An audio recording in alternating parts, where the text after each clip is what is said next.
guys, welcome back to the Cocco channel and to another horror stories. It's literally been years, maybe not years plural, but it's been a long time since I've done one of these. And I have some from the past. Believe it or not, I've not had that bad of luck with restaurants or stores lately. Even this story that I'm about to tell you isn't a customer or working experience. It's just like a horror story of probably one of your worst nightmares as a homeowner. And as you can tell from the title, somebody broke into my house. So this was 2011. Andrew and I had been married for maybe a couple of months. And we were in our very first home. This was pre-children. We didn't even have Kea, my 95-pound American bulldog, and my husband was working nights at the time. Mind you, we live on base, so this isn't really something that you think about or even think of as a possibility because you're on base. What idiot in their right mind is going to do something illegal on base like this, like breaking and entering? Like, it doesn't even cross your mind. So Andrew's working nights and I was working at, I don't even think I was working yet because I didn't get to DC until July.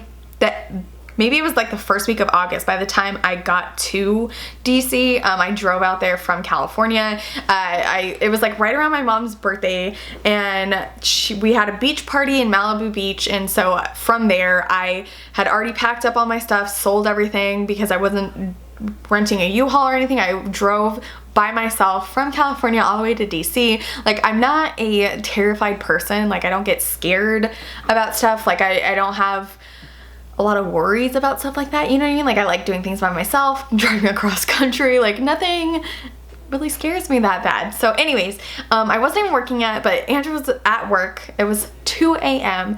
and I hear this like booming and it wakes me up out of a dead sleep. I sit straight up and I hear it again. It's like boom, and it's like echoing up my wall. So the way our house was set up was upstairs there were 3 bedrooms and a bathroom. So the master bedroom, right underneath it was a living room that went all the way into the kitchen, and on that wall is a side door where the carport was. We had a back door and then a front door. So there were 3 entry points downstairs, and this house was not even that big, but that side wall that was like the living room, my room was right above that where that door is. And so I figure it out, like somebody is banging on that door, like it's vibrating up my wall right to my room. So I hear the booming and I text Andrew, "Are you home?" I'm thinking like, did he forget his key? Is the door stuck? Like what's going on? And so I said, "Are you home?" And he texted me back and said no. And right after he texted me back and said no, I hear this crash. And not of glass, not anything like that. It was like wood splitting. Oh my God, I'm getting goosebumps even thinking about it. And so I text him back and I said, "Somebody's in the house." And oh my God, I just got goosebumps. Look, I have goosebumps. And so I immediately get on the phone, and you can't just call 911 when you live on base. There's like an actual phone number for the emergency line, which I knew because Andrew is obviously military police, and so he had given it to me right when I got there, and I had it saved under 911. So I call them and I tell dispatch that somebody has broken into my home, and it was like he didn't believe me because again, like you don't hear about stuff like this, you don't think about stuff like this. You're on like a secured, safe place. Like, our base is where the president flies into and out of. Like, are supposed to be one of the most secure bases in the world, right? So I tell him that somebody's in my home and I can hear movement downstairs, and I am like freaking out, but I'm like also whispering. I don't want to draw attention to myself. So he tells me to lock my door, obviously. And so he was like, "Can you hide somewhere, like under your bed or anything like that?" And I was like, "I could hide in my closet. I wouldn't fit under my bed." And so all this while, Andrew's like texting me and calling me, and I can't pick up because I'm on the freaking phone with dispatch, and it wasn't like I had an iPhone where I could put it on speaker and then hit the menu. And this was like 7 years ago, 7 years ago. And so I think I was able to text him maybe. And so I'm still on the phone with dispatch, and they said somebody's on their way. And they have a rule on base that like in the streets, cops, they can get to where they need to go going 100 miles an hour. On base, they didn't want them to go 10 miles over the speed limit. Speed limits on base are 25 and 35. So I'm like freaking out, you know, and the people who are on shift right now know me because of Andrew. I told them first off that like I was Airman Cocco's wife, and so he knew who I was, and he told the person responding who I was. So I'm in my room, and all of a sudden I see lights flashing outside my window, which I'm automatically assuming are like the cops, you know what I mean, with the flashlights doing a perimeter check. So then I hear yelling, and it was like intense, like WrestleMania yelling, like run, run, run, run. Like it was terrifying. I was so scared. And so all of a sudden I hear a knock on my door, and after like a couple of seconds of silence, like it was like booming, yelling, and then all of a sudden it was like dead silent, and I hear a knock on my door. And so they didn't like identify themselves or anything. I was like, hello, because like I didn't know if it was the person who broke in. They didn't say like security forces, they didn't say any of that. And so I was like, hello, and they were like, security forces, ma'am, and it was a female.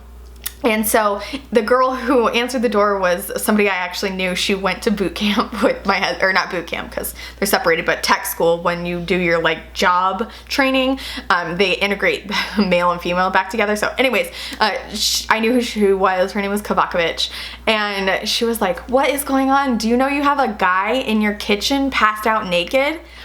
And I don't know why that triggered me even more. Like instead of laughing it off, like haha, like it freaked me out even more. Like if I would have opened my door and this naked guy was standing there, like anything really bad could have happened, you know what I mean? So I like kind of lost my breath for a minute. I was like, like looking back at it now, like I kind of overreacted about that a little bit. And so I get downstairs, and he literally kicked the door off the hinge. Like the board that goes around, you know, the trim around the door, like was completely broken off, like nails and everything, like splintered wood. And my mind was blown. So I go out that door, and they show me this guy, and they say, do you recognize him? And at this point he had boxers on, and I said, no, I don't know who the hell that is. Like I have no idea who that is. And so they take him and put him in the squad car, and they buy like procedure have to call an ambulance. And so an ambulance shows up, and while all this is going on, they got Andrew and brought him over. He was like a clear across base at what was called the Pearl Harbor gate, and so they got him, and I'm like sitting in the ambulance. I'm sitting in the ambulance, and I'm like looking at the guy in the squad car, and I'm thinking like, what in the hell is wrong with you? Like, why would you do this?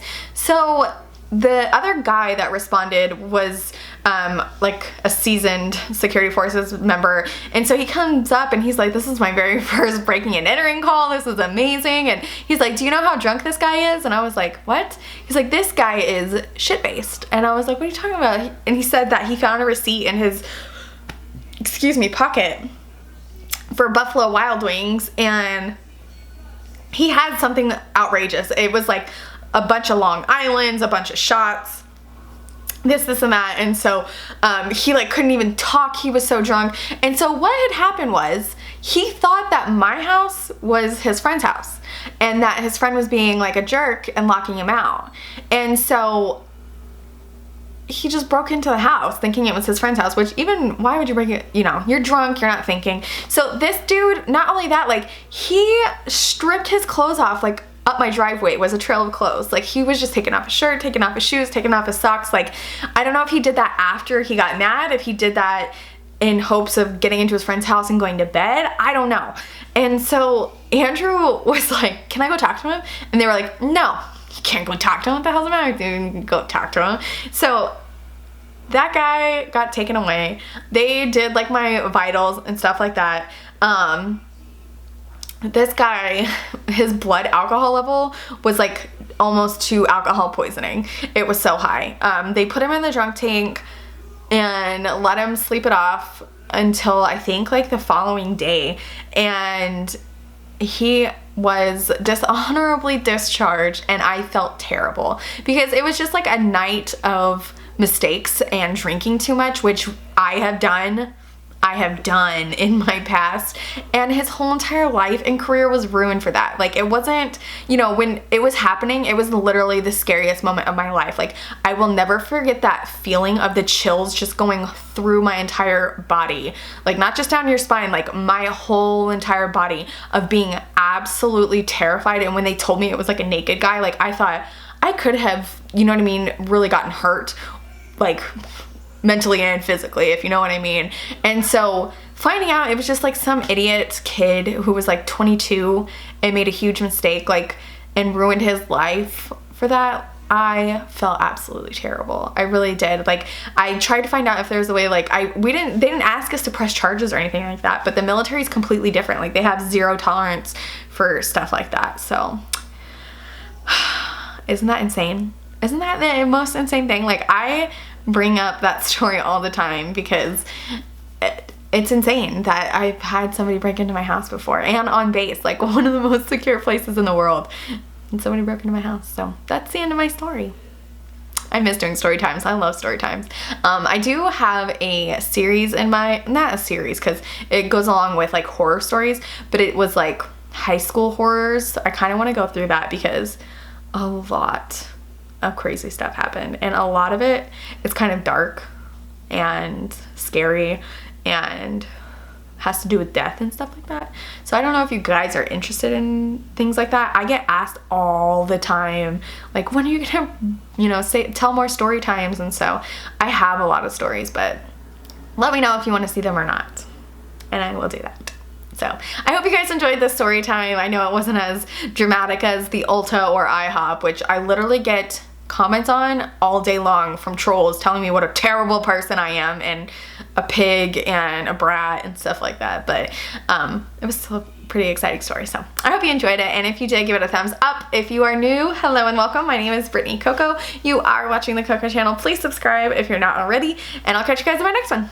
Bye!